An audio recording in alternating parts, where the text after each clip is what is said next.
How do you do it all? This is a question Joe Farmer gets asked all the time.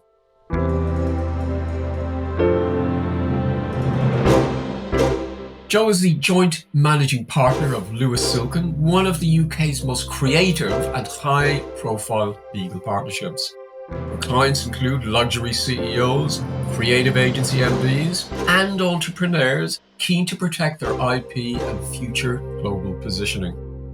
And Joe sits at the apex of this, planning for the now, but always thinking about the next. This is why we're chatting about leadership, about insight, but also about how Joe can help me on my quest to unpack what it means to be a strategic foresight leader and the talents, the skills, and the instincts needed to honor this title. For Joe, in a world that nominally thrives on short-termism, clients want solutions and they want them now. But as she says, foresight leadership is all about being able to manage these multiple perspectives and this short-termism while sitting in the now, but always thinking and considering the next. She also sees herself as a custodian of the future, ensuring that her firm doesn't hit the iceberg, as she tells me, by ignoring those looming signs, shadows, and shifts in temperature coming through the fog of tomorrow. And this is where our sensibilities, I think, bifurcate from the norm. Management, she says, is about problem solving, while foresight leadership is all about diagnosing unclear problems, holding and challenging and testing uncertainties, exploring root causes, and letting issues ferment until solutions begin to emerge. How do these solutions emerge? Well, as we shall see, through mind mapping and visualization, and a technique I sometimes use myself, by walking side by side with the chief stakeholders in a challenge so that everybody can see the same horizon and similar obstacles at the same time. I'm Martin Raymond, and I'm continuing my journey with Joe Farmer, who begins our conversation by discussing her first learnings about leadership.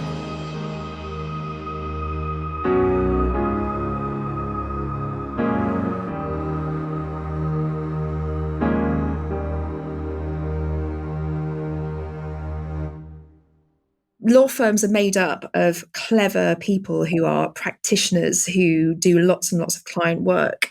And my first journey into leadership has been understanding how to move away from that delivery focus of constantly doing things, most often for clients, into something where you have space to think more strategically and to look ahead more than just constantly being focused on the here and now.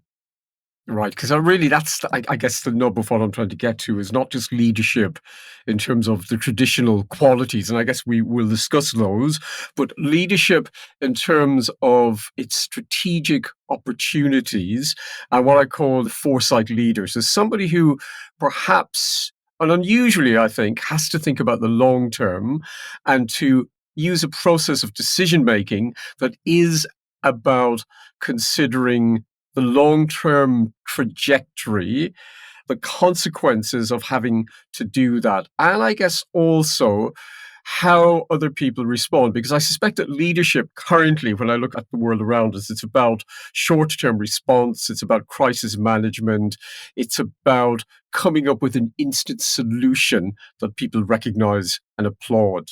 So if you give me your thoughts about how you think foresight could be applied, or actually how you apply it as a leader working in the industries you're working in.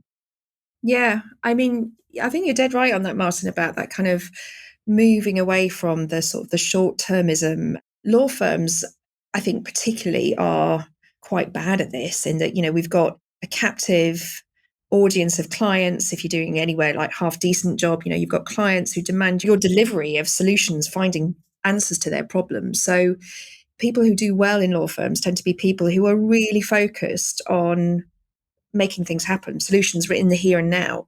To get into leadership positions, you're not necessarily rewarding the people who have that very innovative, far-sighted, long-term navel-gazing, looking out to the future. That's not necessarily the people that kind of get into management in law firms. I would put myself in that box and say that, I'm on a journey of really having to force myself to be a lot more far-sighted. It's an elected position that I'm in. It's a 3-year term. Now, 3 years is really not that long in terms of like thinking ahead of what the business needs us to do. So like resisting that temptation to just be focused on the profit for right now, but instead challenging all of the people that I manage to think about, what does this look like in 5 years' time when you might not even still be the partner that's looking after this particular bit of the business? It's a difficult thing because, a lot of CEOs that I speak to, it's just like a 5 to 7 year contract. And therefore, they tend to push towards the short term. I know you do a lot of things. I associate your business with media, IP, copyright, trademark protection, reputation management. These are things that I always think are about the long term. In some ways, they demand our focus on the long term. You have to have a long-term view with a short-term understanding of the market now and what could happen over a period of time. Just let's go back again to how you arrived at the job you were at and how that journey gave you the qualifications that you feel best place you for this kind of strategic foresight, leadership thinking. So you're right, Lewis Silkin is really well known as we call it ideas and people. So ideas rich businesses, whether that's creative, tech, science, all about kind of protecting their IP and their ideas and helping them manage it. And then the people side of the business as well, which is, we've got this award-winning, market-leading employment practice. So I'm an advertising lawyer by background, so helping brands and agencies with all aspects of their IP and their contracts. And over the years, I've moved into partnership role and then head of department role. I wasn't expecting to become the managing partner. As I said, it's an elected position, and it was a decision I had to take of whether I was putting myself forward for it. The bit that scared me most about the role was this strategic, long-term thinking bit. I'm going to be honest enough to say that was the bit of the role that I thought, well, I quite like dealing with people. I quite like managing a profit and loss account. I quite like thinking about, how we deliver the best products for our clients. I can, I think I'm okay at that. The bit that I felt the least equipped for is exactly what we're talking about right now, which is just, how are you going to be? I think of it as being like a custodian of the future. So how are you going to make sure that this great firm of Lewis Silkin isn't just going to fall at some point in the near future because you haven't seen the next iceberg on the horizon? So, what am I doing about that? I mean, I am a curious person. I don't think any leader can be an effective leader unless they're actually interested in ideas and people and, listening to podcasts. I've been on a course to Harvard, which sounds very grand, and it was really inspiring. And it was both reassuring in terms of telling me, actually, you've got this. The tools that you've already got can easily adapt to kind of think about this in a more strategic, long-sighted way. And the other thing I'd say is that I've just learned that I have to build time in for this. And it's a really simple thing of, there's no beginning, middle, and end when you're in leadership. Like, you're never going to get through your to-do list and go, oh, tick, done, I'm finished for the week now. That's just not... Yes, a perpetual motion wheel where you never get off, indeed, yeah. And so there's almost a freedom in that, though. Like, once you've kind of got that into your head, you sort of have to respond, I think, and say, right, I have a duty to carve out time for myself. Everyone has a different way of doing it. Mine is Fridays is, by and large, no meetings unless there's a crisis. It's sometimes me on my own, sometimes me with a couple of very strategic people who I bounce ideas off with, just thinking about things. So I think it's interesting that you have corralled off that time for thinking. I think a lot of CEOs expect or are required to do it on the job. You are doing thinking, decision making. And I always think that's always about instant, reactive, the pressures of requirement, that used to be traditionally seen that the leader they made a decision were great leaders, and those who hesitated were lost or poor leaders. And I think one of the things I've started discovering is that great leaders listen. The second thing was curiosity, because a lot of leaders I have met are not curious at all. They've gone to the business school, they've kind of learned the formula, what I call the Accenture or the McBain formula, and then they apply it.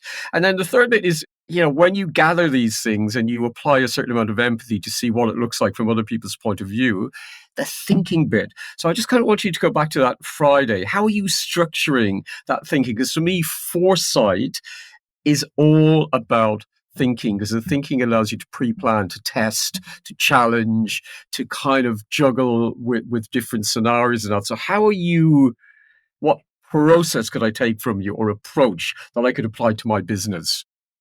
There's two quite contrasting but quite complementary things that I tend to do on Fridays. So one is, I mentioned it's a joint managing partner role. So my other joint managing partner, Richard Muskeller, and we've had some success going on hikes together. No agenda, just talking about things that are bothering us, things that we're thinking about in the future. And we've always come out with some quite clear things that need a little bit more noodling. We're not in delivery mode then. We're not in kind of like, what have we got to fix it? We're just, sort of noodling around, like sort of some things that we're thinking about. And that fits in with this concept called adaptive leadership. And what adaptive leadership is, it's this idea that if you've got a business problem, that you can see what the solution is. It might be really hard to get to the solution. It might be so tough, like the steps that you've got to take to get the solution, but you can still see what the answer is. That is not leadership. That is management. Leadership is where you've got what you think the problem is, but you might not even know the full extent of the problem. You might not have diagnosed it correctly. You need to look to the side.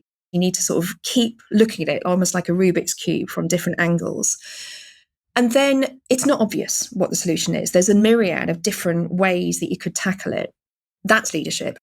And the other facet of that, which has really been a light bulb for me, is often people who end up in leadership have been really good at delivery. They've been really good at finding the solutions to things and fixing things for people, often for me and lawyers, fixing things for clients. Leadership often means not fixing it for people and kind of letting people sit in discomfort sometimes with whatever the problem is, letting it ruminate, almost turning the radiator up sometimes on like the heat of a problem to let people kind of sit with it, and then coming to a solution together. So this kind of pace of not fixing things immediately is something that I'm learning. I'm fascinated. I'm thinking if you remember Kurt Lewis, who did that great management study of different types and styles of leadership, and you had the autocratic leader, you had the democratic, you had the laissez-faire leader, the hands-on. I think the notion that you were leaving people in discomfort because traditionally the leader is either meant to solve the problem or take on the problem, but I'm fascinated by this approach to it, because my question is, if I'm thinking about the future, I always think the only way we can perhaps create those better moments in the future is that everybody is part of the solution and part of the journey. And I think some leaders don't allow you that because they want to just give you the answer. And that doesn't make you part of the story or the journey or how you learn from it. I want to go back to, you mentioned something fascinating, this walk, the hike, because I know a lot of people who do what used to be called walking meetings. And I go, meeting is just a meeting, regardless of how you do it. But reflecting, and that's gentle ball play you get while you're on a hike together. So I'm just wondering, is that sort of a deliberate thing you do, hiking, or was it just something that you've accidentally fell into and have discovered it's a great way to reach these views of tomorrow? Yeah, it wasn't accidental. Both Rich and I run. And I only discovered running quite late in life, when I was sort of in my early 40s. And what I discovered through my friends that I run with is this running side by side when we're doing like long runs and you're just chatting to one another. I have really, really in-depth conversations with, more in-depth conversations with my running friends than I do with some of my best friends that I've known for like 30 years. And it's because of the, like, you're side by side, there's a shared horizon, you're not looking, and even though I would say these are very good friends, we can definitely maintain eye contact, but there's something about the fact that you're looking ahead that frees up some style of thinking. I think it's deliberate that we don't have an agenda. The first time we did it, it was a bit like, what are we going to talk about? Because we're so used to, again, being in meetings where there's a purpose. But it's just works. And it is a good bonding exercise as well. We sort of tend to do a fairly decent chunky hike and then have a nice lunch. It's a great way for us to just think more freely. The second way that I do it, though, so there's that. The other one is either reading or playing with something like Canva or PowerPoint and just, mapping out a few things that are starting to kind of cogitate on and, thinking a bit more visually, like on a mind maps type style. But all of those things you're kind of gathering and cogitating, which could be those reflective conversations. And also I think the notion of fermenting, because I suspect that one thing in leadership is that because it's usually about immediacy and about a requirement to respond, and the decisive leader is a great leader, that I think cogitation and fermentation, which we sit, it's like making a great stew. You can't make a great stew by just throwing the ingredients into a pot and leaving them there and then coming back 10 minutes later. There's a process. And I think this is where the way you were even thinking about it, to me, suggests that walk, because there's a time factor involved in that walk or that moment, which has to be about fermentation. You're settling with an idea, you're looking at the horizon, you come back to it, you play with it. When you then take that back to your office work, what positives do you think it gives you, and how does it help you think and behave differently when you're asked for those day-to-day responses? Yeah, so I think on a personal level, it helps me because, the conversations will often go into things that are actually starting to trouble me. And then by fermenting it in that way, you're then, even if you're still like sitting with that problem and you're still going to be troubled by it over whatever the next time period is, at least you've started fermenting it, in this case with me, with my joint managing partner, and you started to map out like what it's going to look like to fix it, or the time frame that you're going to sit with it before you fix it. So it's about, what you said about sort of the fermenting process definitely rings true, but it's about then bringing it back to the office. And for me, I have to map it out then. So if I just did the walk and the fermenting and the ideas generation, and then it just sat in my head, I would then feel quite anxious, because unless I've, got a tangible, for me, it's often a mind map, something that I've then kind of going, okay, it might not be a plan because it's a little bit more forward thinking than that. I can point to and go, right, that's the output. I don't know. I feel a bit like, was it a waste of time? Am I going to forget those ideas? I have to find a way to put it down.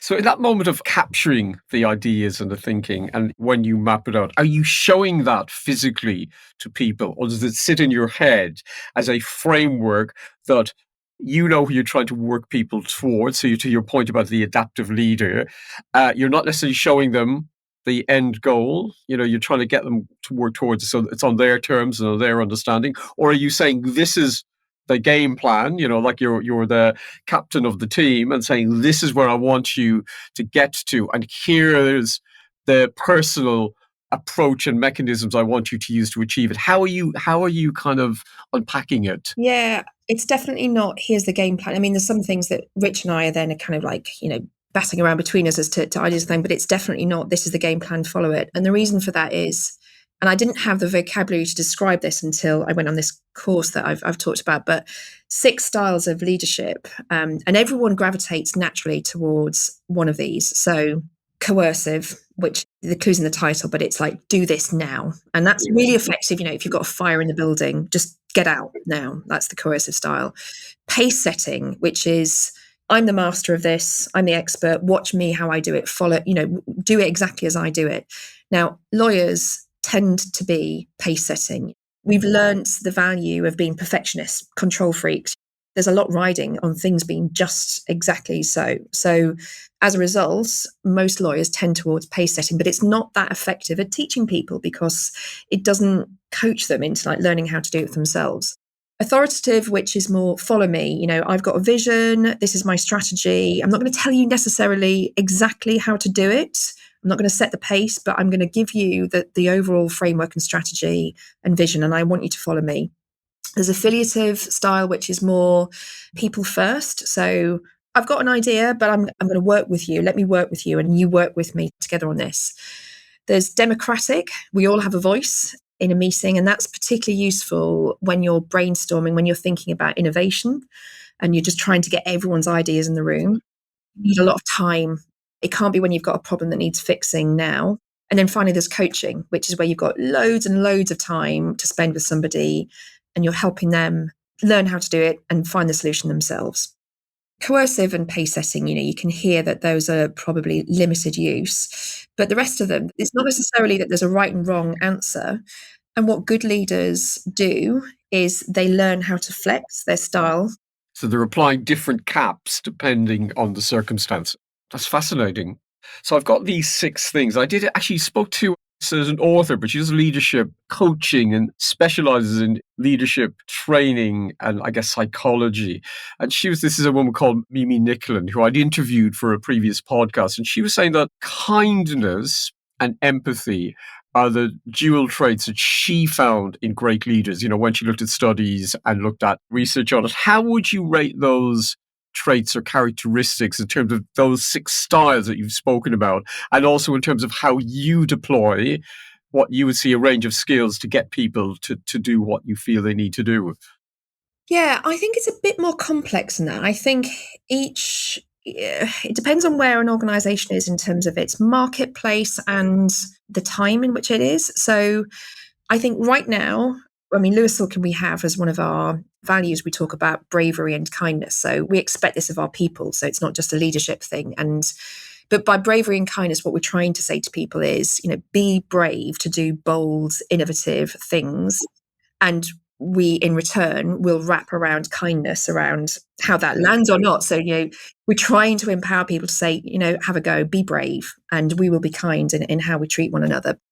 I think right now, Lewis Silkin, where we're at, that empathy and kindness is what we need to bring people along and kind of go through. We're in a fast growth trajectory. But, I can think of organizations which are perhaps, less in like a change market or more steady state where you just need the captain of the ship analogy, and you need less empathy for those kind of roles. By and large, I think organizations are quite good at choosing the style of leader who they need right at that moment in time. When we were initially chatting, before we were kind of thinking about the podcast, there was a thing you mentioned. You said that the notion that you have, active, agile, responsive, able, and decisive are great traits. They're the things we can have. But you said also reflective, discursive, considered, and empathic are not skills we traditionally associate with, but they are the skills that should underpin some of the other things, those 6 leadership hats.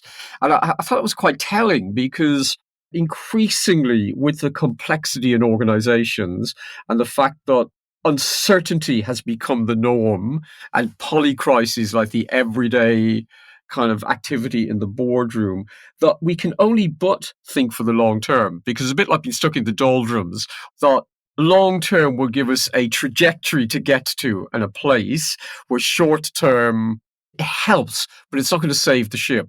And I'm just wondering that currently now, when you look at what's happening across areas like copyright, across areas like creativity, ideas, and you think about, dare I mention the AI, word, that's now become the overriding thing that everybody is talking about. But I think we need to take a long-term view of how it relates to the world.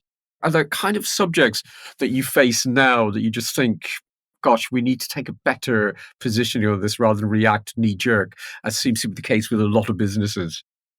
Definitely tech and AI is in there. And when I say we, I mean we as an industry. I think we're on a good journey at Lewis Silkin of really asking ourselves some very difficult questions about what are we going to do to sort of future-proof our business, and where do we want to sit in that? One thing I would say though, Martin, is I'm reflecting that lawyers are quite good at working with clients and understanding their long-term strategic aims. So we have no problem in thinking long term with clients, right? We can look at a client and we say, but have you thought about this? Let's strategize about that. We are far less comfortable doing it on ourselves. I guess that's, it's about kind of a distance. It's almost like a therapy relationship, a coach relationship. We can give the client the difficult truth about what they're facing up to. But in our own industry, there's an element of like, if it ain't broke right now, partners in a law firm are not inspired to fix it. They're well paid. There's some problems institutionally with that. But that kind of long-term range and thinking about tech, I mean, I'm quite an optimist. And I think most leaders, successful leaders tend to be quite optimistic about big change in the future. And I don't look at AI and tech and think, oh God, we're all going to be out of jobs. I don't think that at all. I think we've got challenging questions to ask about the nature of training and how juniors get trained up in a world in which the fairly administrative, quite, mechanical jobs that we all cut our teeth on as would-be lawyers to get us into the way of thinking of like the judgment and the experience that the more senior lawyers had, that kind of route into understanding like how a big document works is going to be gone. It's already pretty gone. So there's some interesting questions around how we skill up the next generation. And there's some unfortunate truths to be had about what the shape of law firms are. There will be less lawyers needed in the future. Is it the end of law? No. Change always requires lawyers to then think and strategize about how regulation is going to fit in. I'm more interested in thinking about what's the future areas of law that we don't even know about yet. Not at all. And I am fascinated like you because I think about currently the areas where there will be most business and most openings will be, data privacy, managing copyright, managing the whole notion of how copyright sits in the metaverse, how, for example, AI relates to extrapolation.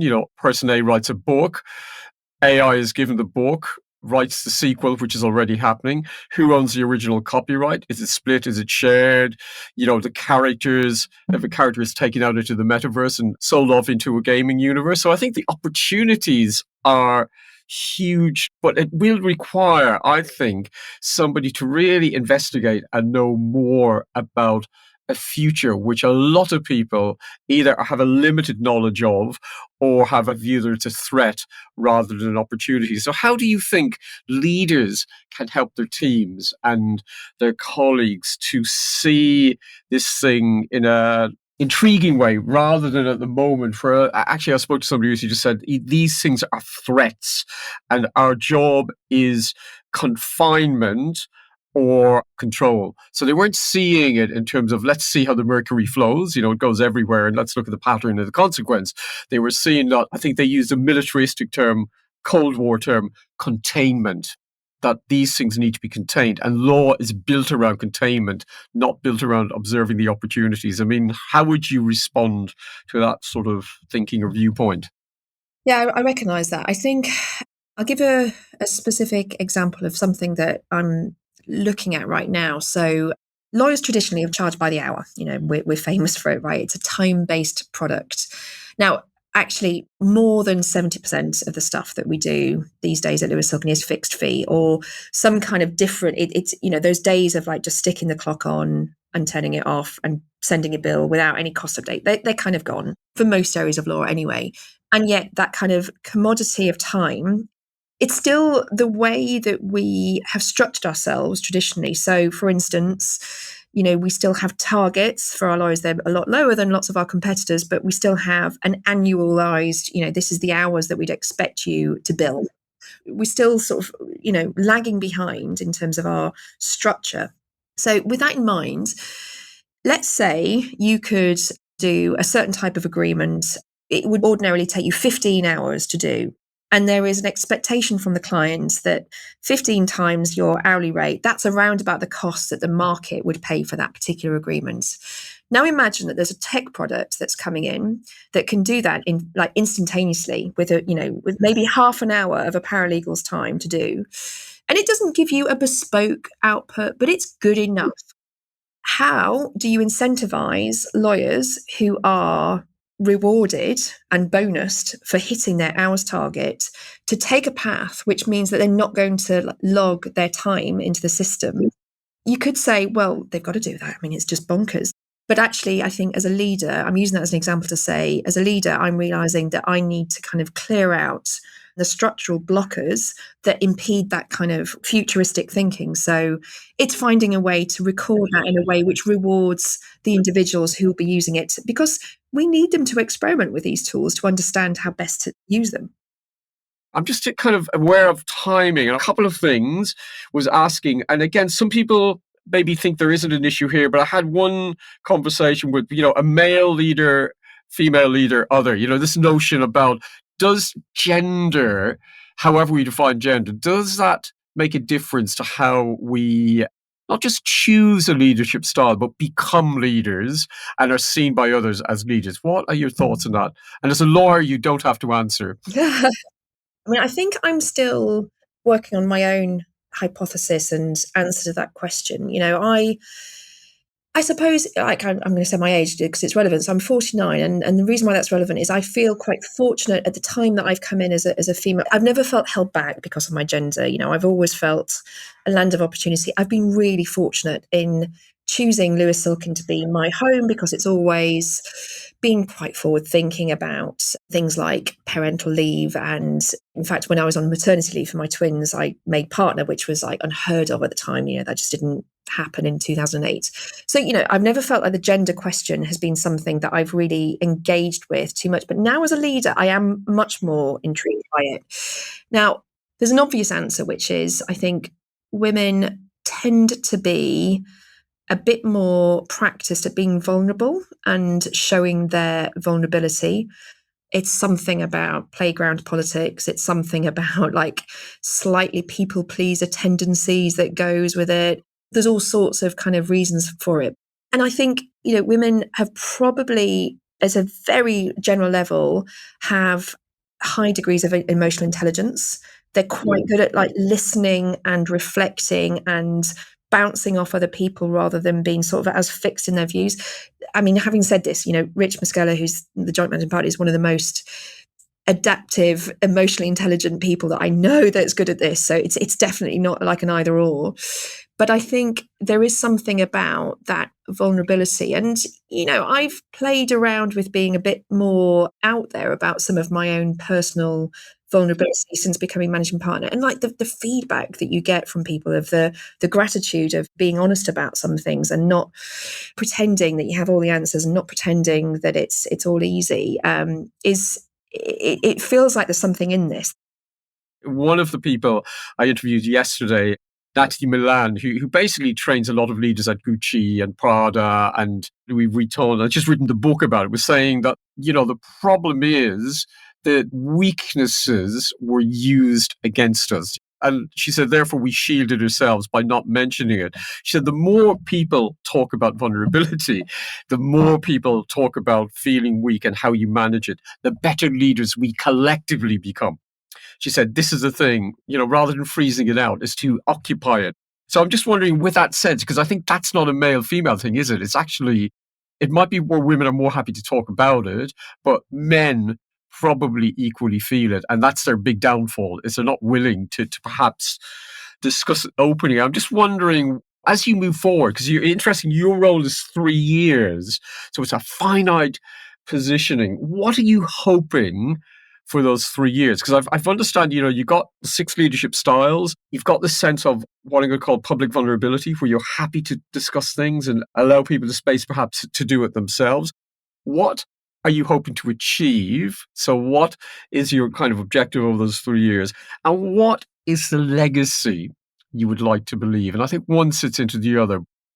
Yeah, and I will answer it into 2 parts because it falls neatly into kind of what I'm hoping for the firm strategically, and then the legacy bit like strays a bit more into sort of a more individual thing. And so the first bit, what I'm hoping for strategically for the firm, and I said earlier on about how I think organizations are good at choosing leaders at the point in time of what they need at that time. So at this point in time, what Lewis Silkin needs, I believe, is we've kind of moved up, like we talk about moving up the value chain, like the problems that we do at the moment, whereas a decade ago, you would have come to us, Martin, and said, I need a corporate lawyer this week. And you'd come to me next week and you'd say, I need an IP lawyer. The problems that we're dealing with clients are no longer as easy to sort of segment. Clients come to us with knotty, difficult, hard to diagnose, adaptive kind of problems themselves.